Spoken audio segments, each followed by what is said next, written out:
오늘 김마이클 성도님 읽어주신 스가랴서는 그렇게 많이 읽히는 성경은 잘 아니에요.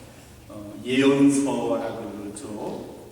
구약 후반에 뒤쪽에 예언서라고 하는데 그 많은 예언서들 중에 한 사람 스가랴의 말씀, 오늘 7장 있는 말씀을 같이 읽었습니다. 오늘 말씀 13절에서 스가랴 선지자는 하나님의 말씀을 대신 이스라엘 백성들에게 전하면서 이렇게 말합니다. 만군의 하나님께서 말씀하셨다.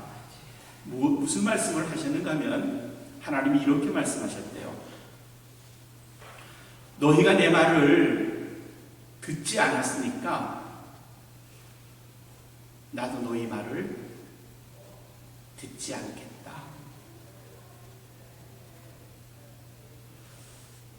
만약에 내가 가장 사랑하는 사람, 나와 인간적으로 가장 가까운 사람이 나한테 이제까지 당신 내 말 안 들었잖아. 이제부터 나도 당신 말 안 들을 거야. 이렇게 말하면 그건 뭐죠? 그게 어떤 관계? 이제 앞으로 어떻게 될 거라는 말이죠? 그냥 관계가 틀어진다는 거예요. 비극적 관계가 된다는 거죠. 근데 하나님이 이스라엘 백성들에게 자신의 백성, my people, 내 백성이라고 하는 이스라엘 백성들을 향해서 너희가 내 말을 듣지 아니하였으니 나도 너희의 말을 듣지 않겠다. 이렇게 말씀하셨어요. 이 하나님의 말씀은 지금 이스라엘 백성들 있는 상태상 한 70여 년 그 전으로 다시 거슬러 올라가서 이야기를 해야 설명이 될 것 같아요. 스가랴라는 선지자는 바벨론의 포로로 붙잡혀갔던 많은 사람들, 약 한 5만 명 가까운 사람들과 함께 이제 70여 년 만에 불타버리고 무너져버린 자기의 고향 땅 예루살렘에 지금 다시 온 거예요. 그래서 오자마자 제일 먼저 한 일이 예루살렘 성전을 건축하는 일이었어요. 같이 왔던 스룹바벨, 그 다음에 예수아라는 제사장, 그리고 자기 스가랴, 이렇게 세 사람이 중심이 돼서 무너진 예루살렘 성전을 건축하자, 이렇게 이스라엘 백성들에게 말하는 가운데 하나님이 스가랴에게 주신 말씀이 뭔가 하면, 너희가 내 말을 듣지 하였은즉 나도 너희 말을 듣지 않겠다, 이렇게 말씀하신 거예요. 그 이야기가 방금 말씀드린 대로 70년 전으로 거슬러 올라요. 70년 전에 예루살렘에 무슨 일이 있었는가 하면, 느부갓네살이라고 하는 당시 바벨론 나라의 어마어마한 힘을 가진 나라가 예루살렘을 쳐들어와서 그 나라를, 그 예루살렘 성을 꽁꽁 묶어놨어요. 도망도 못 가게 몇 겹으로 포위를 하고, 그리고 마침내 예루살렘 성전이 무너졌고 예루살렘 성이 무너졌고, 왕은 붙잡혀서 두 눈이 뽑힌 채 쇠사슬의 포로로 붙잡혀갔고, 그 아들들은 처참하게 아버지가 보는 앞에서 죽임을 당했고, 쓸만한 대신들 전부 포로로 데려갔고, 머리가 좀 뛰어난 인재들 전부 다 데려갔고, 예루살렘 성 안에 있던 쓸만한 물건들 전부 다 바벨론으로 가져갔고, 남겨진 사람은 그냥 가진 것 없는, 배운 것 없는 그런 사람들이 남겨졌어요. 예루살렘은 불탔고요, 무너졌고요, 복구도 못했어요. 70년 후에 바벨론에서 다시 포로된 사람들이 고향 땅에 왔을 땐 70년 그 전 모습 그대로였어요. 그동안에 그 지역엔 인재도 없었고 뛰어난 솜씨 가진 사람도 없어서 70년 동안 망가진 폐허 그대로 살았던 거예요. 그러면서 한숨을 지었겠죠. 우리나라가 어쩌다 이 모양이 됐을까? 내 고향이 어쩌다 이 모양이 됐을까? 우리가 섬겼던 하나님이 계시는데 왜 하나님의 성전이 불타버린 거지? 왜 하나님은 그때 우리를 모른 척 하신 거지? 느부갓네살 왕이 그 엄청난 군대를 데리고 예루살렘을 둘러쌌었을 때 왜 하나님은 아무런 것도 하지 않으시고 우리에게 도움을 주지 않으시고 우리나라가 이렇게 망하도록 그냥 지켜보신 거지? 이런 생각 드는 거 아니에요. 자, 70년 전으로 되돌아가 보죠. 자, 한번 생각해 보세요. 예루살렘 이스라엘 백성들은 성 안에서 갇혀 있어요. 도망갈 수도 없어요. 마실 물은 점점 떨어져 가고요. 먹을 양식은 점점 없어져서 심지어는 자기의 자식까지 잡아먹어야 할 이런 형편에 닥쳤다는 말이죠. 그때 이스라엘 백성들이 뭘 했겠어요? 예루살렘 성전에 갔었을 거예요. 그리고 무릎을 꿇고 눈물을 뻥뻥 쏟고 옷을 찢고 머리를 쥐어뜯으면서 나의 하나님이시여 도대체 뭐 하시는 겁니까? 이럴 때 도와주셔야 되지 않을까요? 그랬어요. 근데 그 시기에 하나님은 침묵하셨어요. 이스라엘 백성들이 보기에는 하나님은 등을 돌리고 계셨어요. 평소에 이스라엘 백성들을 눈동자처럼 지켜주셨다 하셨는데 그때 하나님은 등을 돌리고 계셨어요. 그 의문, 이스라엘 백성들이 70년 동안에 가졌던 의문, 왜 하나님은 우리나라가 이렇게 멸망하도록 내 형제가, 내 가족이 다 엉망이 되고 죽임을 당하고 부상을 당하고 포로로 잡혀가고 할 정도가 될 때까지 하나님은 뭐 하실 건가? 이 의문을 가지고 살았던 이스라엘 백성들에게 스가랴가 오늘 스가랴서 7장에서 그 답을 주시는데, 그 답은 스가랴의 이야기가 아니라 하나님의 말씀이에요. 만군의 여호와께서 만군의 하나님 너희에게 이렇게 말씀하시는데 그게 뭔가 하면 너희가 70년 전에 나라가 멸망할 때 왜 하나님은 아무 말씀 안 하셨는가 하면 너희가 내 말을 듣지 않았으니까 나도 너희 말을 듣지 않은 거야. 이제 이 말씀의 상황을 이해하시겠어요? 왜 이 말이 나왔는지? 오늘 우리가 읽었던 그 말씀 조금 더 위에 앞에 읽어보면 9절부터 9절, 10절, 11절, 12절 이때 내용을 읽어보면 하나님이 이스라엘 백성들에게 더 많은 것들에 대해서 언급하세요. 이스라엘 백성들이 9절부터의 말씀이에요. 그들이 재판을 할 때 공정하게 재판하지 않았어요. 자기에게 조금이라도 득이 될 만한 일이 생기면 누군가가 뒷주머니에 봉투를 찔러주면 그냥 그 사람이 안 들어주는 거예요. 재판을 공정하게 하잖아요. 공정한 추를 사용하지 않았어요. 물건을 달아줄 때 고추 한 개 주세요, 쌀 한 발 주세요 하면 저울을 속였어요. 더 많은 것을 가졌어요. 그런 이스라엘 백성들을 향해서 너희는 긍휼과 인내를 가져야 한다 이렇게 말씀하셨어요. 왜 너희 백성들을 사랑하지 못하고 그들에게 좀 더 자애를 베풀지 못하고 더 많은 걸 가지려고 하느냐, 그들의 눈을 속였느냐 라고 말씀하시는 거예요. 이어지는 그 다음에 말씀하시는요, 너희 주변을 좀 봐라. 과부, 고아, 여행객들, 가진 것 없는 사람들, 왜 그들이 그렇게 어렵게 살도록 그냥 놔뒀니? 라고 하나님은 또 말씀하세요. 내가 너희에게 뭐라고 말했니? 내 이웃을 내 몸처럼 사랑하라. 너희의 이웃을 돌보라고 말하는 사람이. 근데 너희는 왜 그때 내 말을 들은 척도 하지 않고 과부를, 고아를, 그리고 여행객을, 불쌍한 사람들에게 자비를 베풀지 않았던 거니? 뿐만 아니라 11절, 12절에서요 하나님이 더 심각하게 말씀하십니다. 내가 너희들에게 말을 하려고 하면 너희는 귀를 막았다. 귀를 막았다. 심지어는 마음을 금강석 같이 했다. 금강석이 뭔지 아시죠? 다이아몬드예요.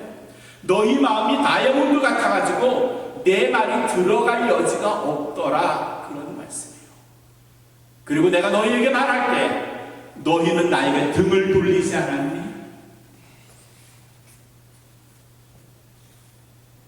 하나님께서 여러 선지자들을 통해서 너희 그렇게 살면 안 돼. 너희 그렇게 살면 망한다. 무슨 일 날 거야. 그렇게 수없이 경고했을 때 이스라엘 백성들은 등을 돌렸고 귀를 막았고 마음을 금강석 같이 하지 않았니? 그러니 너희가 하나님 좀 도와주세요. 나 진짜 도움이 필요해요. 그럴 때 나는 너희에게서 등을 돌렸다. 나도 귀를 막았고 내 마음을 금강석 같이 만들었다. 오늘 말씀이 그거예요. 오늘 말씀이 그거예요. 정작 내가 도움이 필요할 때, 그래서 하나님의 이름을 부르고 철야기도 하고 새벽기도 나오고 그래도 하나님이 들어주시지 않더라? 그럼 오늘 말씀을 기억하셔야 돼요. 내가 평소에 하나님께 등을 돌렸고 귀를 막았고 마음을 금강석처럼 했을 뿐 아니라 내 이웃을 돌보지 않았고 부정하게 내 욕심만 채웠고 하나님이 내 기도 안 들어주시는 이유가 그것 때문이네. 이렇게 하셔야 돼요. 하나님이 지금 이스라엘 백성들에게 그렇게 경고하시는 거예요. 그런 너희 선조들의 역사가 지금 이 모양을 만드는 거야. 너희가 예루살렘 성전을 다시 건축한다고 하자. 그래, 성전을 멋있게 건축해놓고 거기서 하나님, 오 나의 하나님이시여 이렇게 외치고 노래를 한다고 하자. 기도를 한다고 하자. 근데 그럴 때 너희가 정작 내 말을 듣지 않고 귀를 막고 등을 돌리고 마음을 금강석처럼 하면서 너희들의 욕심만 차리고 긍휼과 자비 없이 산다면 너희는 또 세우려는 예루살렘 성전 어느 날인가 불타버릴 거고, 너희들은 또 어느 다른 나라의 포로로 붙잡혀 갈 거고, 가족은 뿔뿔이 흩어져서 고아처럼 사는 거고. 그런 경고의 말씀입니다. 이 말씀 들으시면서 어떤 생각이 듭니까? 어떤 생각이 드나요? 우리에게 향하는 하나님의 말씀이 오늘 스가랴서 7장 바로 이 말씀이라면은 내가 어떻게 해야 되겠다 하는 생각이 들지 않을까요? 내가 하나님에게 평소에 어떻게 해야 되지 않을까요? 뭔가를 좀 더 해야 되지 않을까요? 삶의 방향을 조금 바꿔야 되지 않을까요? 사실 기독교가 너무 습성화된 신앙 때문에 매너리즘에 많이 사실 빠져 있는 거 맞아요.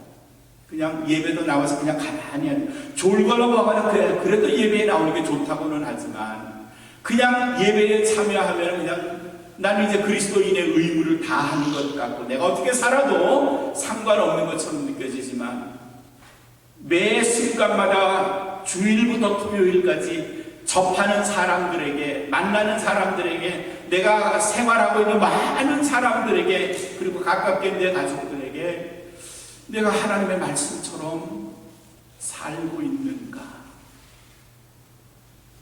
만약에 아니라면요, 그냥 거칠의 신앙입니다. 껍데기 신앙입니다. 참 죄송하지만 우린 그런 껍데기 신앙에 참 익숙해져 있어요. 겉모습은 목사고 장로고 권사고 교인인데 그 속은 뭐 하나님 모르는 사람하고 별 다를 게 없어요. 그러면 우리는 껍데기는 그리스도인이고 그 속은 하나님을 향하여 등을 돌리고 있는 거고요. 하나님의 말씀에 대해서는 귀를 막고 있는 거고요. 말씀이 우리 마음에 심겨지려고 할 때 우리 마음은 금강석 같은 거죠. 심겨질 데가 없어요. 뿌리를 내릴 수가 없어요.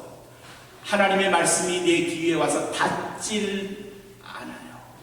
표정은 아예 뒷전이에요. 그 결과가 이스라엘에게 있어서는 예루살렘 성전의 몰락이었고요. 남겨진 백성들은 죽임을 당하거나 포로로 끌려가는 것이었고요. 그게 이스라엘 백성의 역사였습니다. 거칠의 신앙, 껍데기 신앙에 너무 익숙해져 있어요. 그냥 우리가 말이죠. 그래서 가끔 여러분들에게서 많이 듣죠. 신앙이 좋아져서요, 매일 나가서 기도한대요. 새벽기도 한 번도 안 빠지고 11조도 많이 한대요. 근데 그 말의 뒤는 뭔가 하면 신앙이 좋아졌다는 거죠. 근데 좋아졌을 거예요. 뭐 그렇게 하면은 나빠지지는 않을 거예요. 근데 걱정이 되는 건 그게 그냥 보여주기 식의 신앙에만 그친다면 그건 정말 더 큰 일이에요. 그건 하나님을 기만하는 일이잖아요. 하나님에게 향해서 하나님을 대상으로 사기치는 일이잖아요. 껍데기는 그럴듯한데 그 속사람은 그 전과 여전히 다름없다면, 그래요, 목사님을 속일 수 있고 교인들을 속일 수 있어도 하나님을 속일 수는 없잖아요. 그래서 사무엘상 15장 22절엔 사무엘 제사장이 이런 얘기를 했어요. 순종이 무엇보다 낫다? 제사보다 낫다. 하나님의 말씀에 묵묵히 순종하고 따라가는, 말씀을 지키는 일이 그냥 몸만 나와서 예배드리고 제사하는 것보다 더 나은 것이다. 그런 말씀이죠. 우리의 예배가, 우리가 매일 사는 것도 예배라고 그랬는데 그 예배가 하나님 앞에서 얼마나 진실한가요? 얼마나 성실한가요? 그냥 껍데기 말고요, 우리의 속사람이 하나님 앞에 그냥 드러내줘. 하나님 보시기에 정말 너는 겉도 그렇지만 속이 정말 신실하구나. 그런 말씀을 우리에게 하실까요? 그런 말씀 좀 듣고 싶지는 않을까요? 우리의 껍데기 신앙을 조금 이렇게 좀 제거해 보십시다. 그리고 뭐 그거 헌금 많이 안 해도 괜찮잖아요. 그냥 내 성심껏 해도 되잖아요. 내 시간이 바빠서 기도할 시간이 없으면 짬을 내서 하세요. 그런데 진심으로 하세요. 진심으로. 예배에 나올 때도 갈망하는 마음으로 예배에 나오고요. 성경을 읽을 때도 좀 깊이 있게 읽고요. 알고 있는 말씀을 지키려고 하는 노력에 작은 틈이라도 보이지 않도록 최선을 다해서 사는 거죠. 다른 사람에게 내가 모르는 사람이라고 할지라도 절대로 그 사람의 마음을 아프게 하는 일을 하지 않는 거고요. 성심으로 친절하게 사랑을 베풀어요. 마치 성경 그대로 있는 것처럼 예수님께 하듯 하는 거죠. 그래야 성경을 우리가 이웃을 사랑하라는 그리스도의 말씀을 실천하는 게 아닐까요? 내 이웃을 내 몸과 같이 사랑하라고 하는데 그 말씀을 알기는 하는데 내 생활 속에서 온통 그냥 다른 사람들 내가 기분 나쁘게 한다거나 다른 사람에게 hurt하는 말만 한다면 죄송합니다. 그냥 껍데기 신앙이에요. 겉만 번지르르한 신앙이에요. 그리고 그 결과는 오늘 스가랴서 7장 오늘 13절에 있는 말씀이에요. 그래? 너 그렇게 사는 거지. 그러면 정작 네가 도움이 필요할 때 네가 주여 할 때 난 등을 돌릴 거야. 난 귀를 막을 거고 난 내 마음을 금강석처럼 다질 거야. 네 말 안 들어. 그럼 어쩌시겠어요? 그럼 어떡할까요?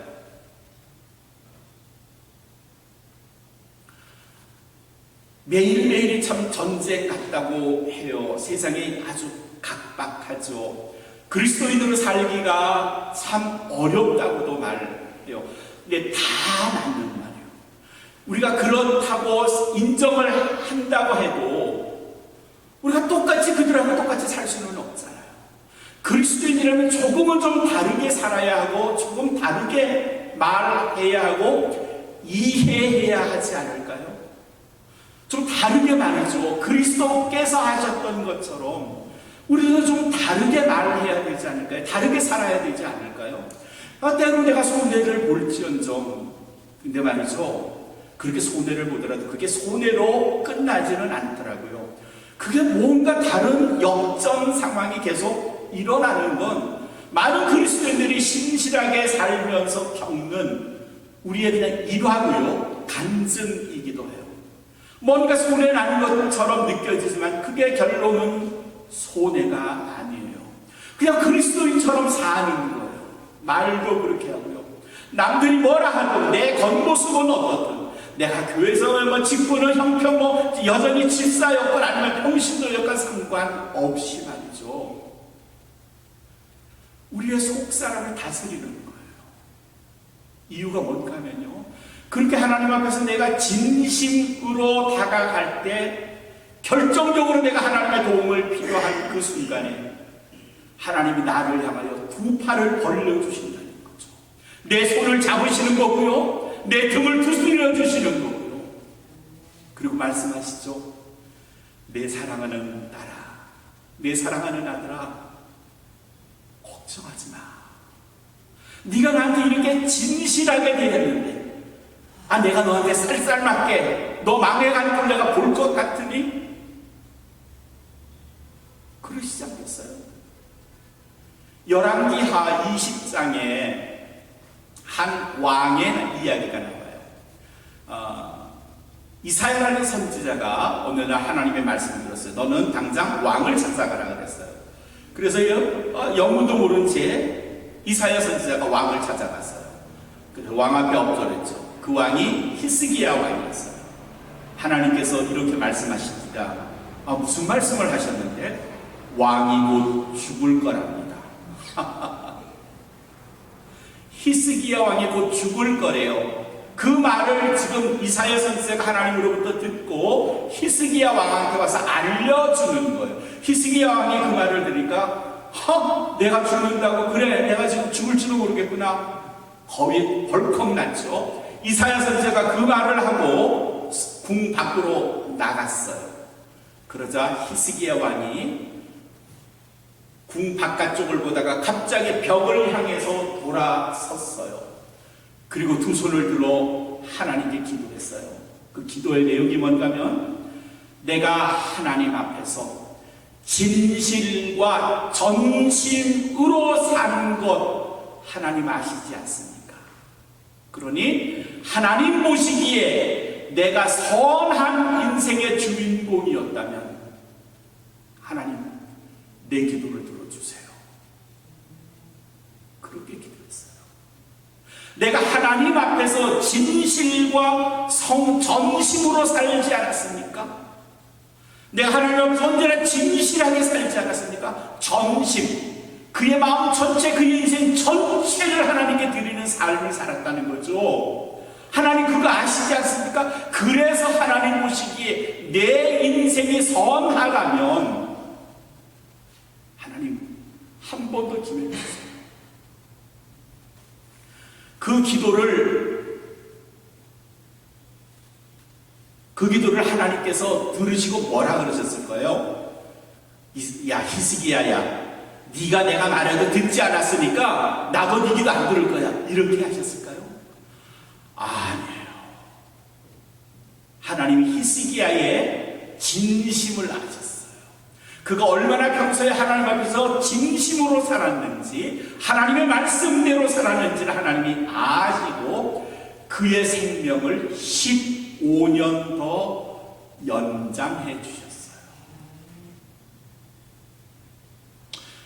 여기에 답이 있죠. 여기에 답이 있죠. 왜 하나님은 내 기도에 응답하지 않으시지? 우리가 이렇게 점점 힘들어지는데, 어려워지는데, 망해가는데 왜 이렇게 지금 어려운 거지? 의문이 드세요. 그러면 히스기야의 기도를 생각해 보세요. 열왕기하 20장 3절, 히스기야가 하나님 앞에서 내가 하나님 앞에서 진실하고 전심으로 산 것처럼 그 말을 내가 하나님 앞에 할 수 있다면 하나님 내 기도 절대로 외면하지 않으실 줄 믿습니다.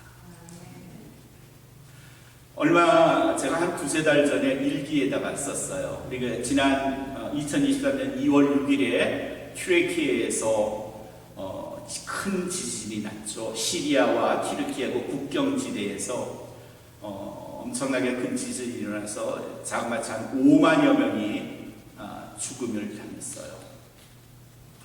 그런데 그 국경지대에 두 도시가 11마일 간격으로 사이로 두 도시가 있는데, 하나는 오리진이라는 도시고 또 그 옆에 또 다른 도시가 있어요. 이 오리진이라는 도시는 시장이 아주 까다로워요. 그 시의 시장이 얼마나 깐깐한 사람인지 6층 이상의 건물은 절대로 못 짓겠어. 허가를 안 내줬어요. 그리고 건축을 할 때 벽돌을 조금 올리는 매 단계 과정마다 사람을 내보내서 제대로 건축을 하고 있는지, 재료를 제대로 쓰고 있는지, 철근을 제대로 넣는지, 강도에 맞는 벽돌을 쓰는지를 일일이 다 체크했어요. 그러니 그 시에 사는 사람들은 건물 하나 짓는 게 너무 힘들었어요. 그래서 그들이 말했어요. 다음에는 내가 당신 시장으로 뽑아주나 봐라. 다들 이러고 이를 갈았어요. 근데 지진이 났어요. 놀라운 거 말이죠. 그 시에서는 단 한 사람도 안 죽었어요. 건물 하나 무너진 것 없어요. 근데 11마일 떨어진 그 바로 옆 마을은 도시 하나가 완전히 폭탄에 맞아 가라앉은 것처럼 황폐화됐어요. 수많은 사람이 죽었고요. 남겨진 집이 없을 정도예요. 그 도시는요, 누구라도 건축하겠다고 하면 시장에 사인해주고요, 그래 지어라, 높이 올려라, 6층이 뭐니 10층도 지어라, 이랬단 말이죠. 규정대로 깐깐하게 하니까 사람들이 힘들고 피곤 피곤 하지만 결정적인 순간에 그 도시에 살았던 사람들은 한 사람도 죽지 않았어요. 규정, 법 무시하고 제 멋대로 세웠더니 결정적 순간에 그것들은 전부 다 잿더미가 됐어요. 우리 인생도 이렇지 않을까요? 하나님의 말씀 그 규정 깐깐하지요. 복잡하고요. 지키기 어려울 수도 있어요. 근데 그대로 산다 하면 어떤 critical moment, 결정적 순간에 우리는 그걸 하나님 앞에서는 심판이라고 말해요. 혹은 내 인생에서 겪게 되는 어떤 위기의 순간이라고도 말할 수 있어요. 그럴 때에 어떻게 된다고요? 깐깐하게 인생을 살더니 하나님의 말씀을 철저하게 지키면서 살았더니 그 어려운 고비마다 위기마다 하나님은 절대로 날 외면하지 않으시고 귀를 막지 않으시고 일일이 내 기도를 들어주실 뿐 아니라 미리 내가 가야 할 길조차도 아시고 예비해 주실 줄로 믿습니다. 그 믿음이죠. 그 믿음이 우리에게 필요한 거죠. 제가 좋아하는 미국의 사회학자, 설학자, 이미 돌아가신 지 오래됐죠. 에리 프롬이라는 분이 있습니다. 젊었을 땐 그분의 두 권의 책이 제게는 아주 소중했었습니다. 책 하나는 To Have or To Be입니다. 한국말로는 소유냐 존재냐라는 책으로 번역됐고, 또 하나는 Love of Art입니다. 사랑의 기술이라는 책인데 두 책 다 제게는 굉장히 좋은 영향을 많이 끼쳤습니다. 그 중에 존재와 소유와 존재라는 To Have or To Be라는 책에 대해서 잠깐 이야기를 해보려고 해요. 그 책에서 에리 프롬은 인간은 세 가지 목적을 가지고 사는데요. 첫 번째 목적이 뭔가 하면은 첫 번째가 무엇을 가지려고 하는 생각이에요. 그래서 어떤 고를 정해요. 자기의 목적을 생각해요. 내가 인생을 어떻게 살아야 할지에 대해서 생각을 해요. 두 번째는 그 목적을 위해서 최선을 다해 달려요. 그래서 그걸 to run, 그래서 달린다는 말이죠. 뛴다는 말입니다. 쟁취하려고 열심히 노력한다는 거죠. 그리고 세 번째가 뭔가 하면 to have예요. 소유하는 거예요. 갖는 거예요. 그거는 명예도 그렇고요. 재물도 그렇고요. 그 밖에 많은 것들에 대해서도 갖고 싶어하는 인간의 욕망이 있어요. 근데 그런 과정을 통해서 무언가를 얻으면 그거를 에리 프롬은 dead relationship, 죽은 관계라고 말해요. 내 목적, 내가 무언가를 쟁취하고 싶다고 해서 갖는 것, to have의 목적을 두고 그것에 인생을 전체를 걸면 결국 인간관계는 죽은 관계로 된다는 거죠. 남녀 사이에서도 내가 저 남자를 가져야 되겠다, 내가 저 여자를 가져야 되겠다, 재산에도 내가 저걸 가져야 되겠다고 하면, 그래서 어떤 사람과 거래를 하게 될 때 그 갖는 것의 욕망이 커지면 결국은 나와 상대와의 관계는 dead relationship이에요. 죽은 관계. 그건 언제나 깨질 수 있고요, 배신당할 수 있고 배신할 수 있고요, 이해관계가 얽히면 언제라도 브레이크다운 할 수 있는 관계예요. 에리 프롬은 인간이라는 특별한 존재가 사자처럼 살 수는 없다고 말해요. 사자가 그렇게 하죠. 타겟을 정해놓고 뛰어서 가져서 자기가 잡아먹는 거죠. 그런 관계로 살 수는 없다는 거죠. 그 뭔가 하면 to be, 어떤 존재로 사느냐, 존재인가. 내가 여러분에 대해서 어떤 존재인가, 여러분은 저에 대해서 어떤 존재인가. 우리가 서로의 목적, 이익을 위해서 존재하는 관계가 된다면 아마 저와 여러분의 관계는 죽은 관계일 겁니다. 그런데 그게 아니라 순수하게 하나님 앞에서 예배하는 그런 마음, 성경을 더 읽고 이해하고 하나님의 말씀대로 살겠다는 그런 목적으로 우리가 지금 예배하고 저하고 여러분이 만나서 산다, 이렇게 예배를 하고 있다면 그건 더 이상 dead relationship이 아니에요. 그건 living relationship, 살아있는 관계입니다. 서로의 목적이 서로가 아니라 하나님이거든요. 그래야 사는 겁니다. 우리가 하나님 앞에서 얼마나 진실하게 사시나요? 껍데기 신앙 말고요. 히스기야가 하나님 앞에서 내가 하나님 앞에서 진실과 전심으로 살았던 것처럼 이렇게 말하는데 우리도 하나님 앞에서 그렇게 말해야 되지 않을까요?